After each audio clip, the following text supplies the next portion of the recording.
Many people find it hard to recall past memories.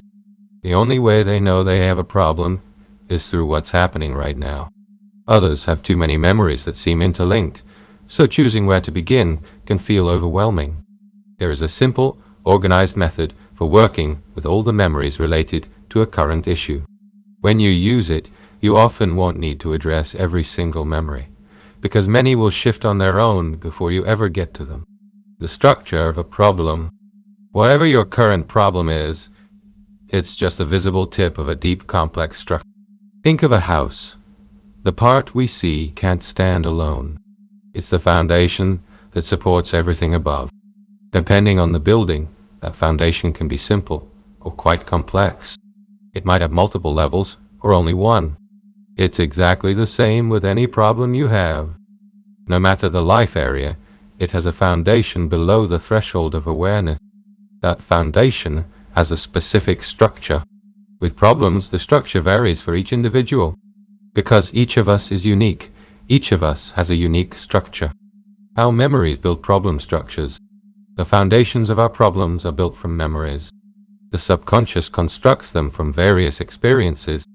To the conscious mind, those combinations often don't make logical sense.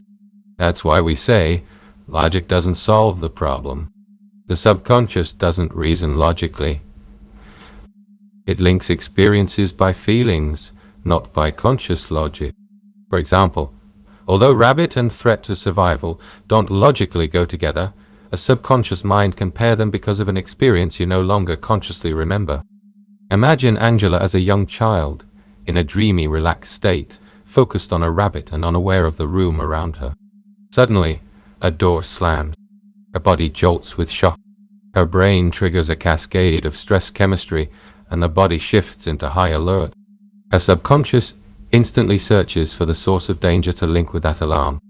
Since a small child can't clearly identify where the threat came from, and because her attention was fixed on the rabbit, the subconscious may connect the stress response to the rabbit. From then on, whenever she sees a rabbit, her body flips into a threat state, and she cries.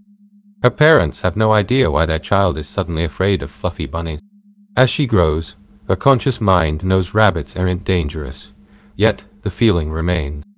Angela's conscious mind forgets the original incident, but the memory is stored subconsciously as part of her safety system.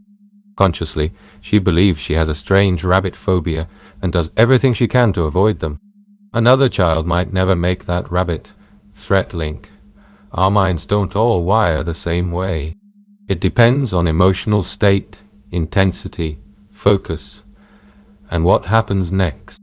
If later the child is startled by a rabbit, or by someone holding a rabbit, or by a person in a rabbit costume, the subconscious may add those moments to the rabbit threat structure. Some events might look connected. They include rabbits.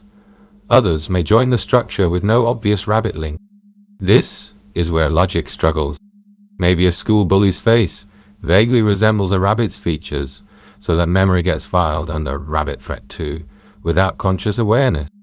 As a teen, Angela has a painful breakup. While reading the text message in a store, her eyes briefly catch a magazine with furry ears on the cover. Consciously, she's focused on the breakup. Subconsciously, that moment also gets wired into the rabbit threat structure. The possibilities are endless. Tracking every single memory, logically, is impossible.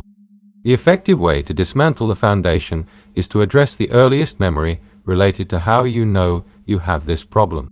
With the rabbit phobia, Angela can't recall the original incident or map all the indirect links, so she starts with the earliest rabbit-related fright she can remember. That might be a high school visit to a friend's house, unaware the friend keeps a pet rabbit. The friend surprises her, holding the bunny right up to Angela's face as she steps out of the bathroom. Angela's body launches into extreme stress, based on all the subconscious evidence about rabbit danger, and she screams. Her friend is shocked and, sadly, not very understanding.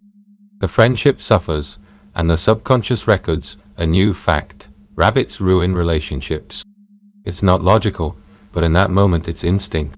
Angela begins, using fast direct with that memory. She taps on the terror she felt, the sight of the rabbit, her friend's facial expression, the friend's reaction afterward. and anything else that comes up as she replays the scene. Eventually, the memory flips to positive. In the new version, the friend shows a stuffed rabbit from across the room. Angela stays calm, explains her fear. The friend puts the toy away and hugs her, and they enjoy the rest of the day. Because this memory supported parts of the overall structure, other linked memories can soften or change too. Angela revisits the rabbit problem, imagines a rabbit, and notices fear, less than before, but still there. Now more memories start surfacing, stressful rabbit encounters, and even unrelated moments like the breakup, that now seem connected. Which one should she start with? How to choose the first memory? If you have many memories and feel stuck, start with the earliest one you can remember. It's like removing a lower card in a house of cards. The ones above often collapse on their own. If you're not sure which is earliest, choose the one with the strongest emotional charge. After you clear it, return to the current problem and test again. Notice what changed. Are there still negative emotions? No matter how small. Make a quick list of every memory you can recall. 1 or 2 identifying words for each is enough. Sort them by intensity or by timeline, whichever is easier for you. Work through the list memory by memory. As you clear them, you may find some have lost their emotional charge. Still, go ahead and recode them before moving on. Between memories, keep checking your main problem and note the differences each time. Don't stop until you've cleared all negativity related to your problem. In other words, don't stop when it's only smaller. Continue until it's transformed. From then on, whenever anything bothers you, use faster F right in the moment to clear it and flip it to a positive state. In short, begin with the earliest or the most emotionally intense memory. If you still can't decide, make a list and start at the top. You probably won't need to process them all. Once you change a few key memories, others often shift by themselves and the whole problem collapses. Final thoughts. Well, now that you've seen how illogical the subconscious can be, it's time to get to work.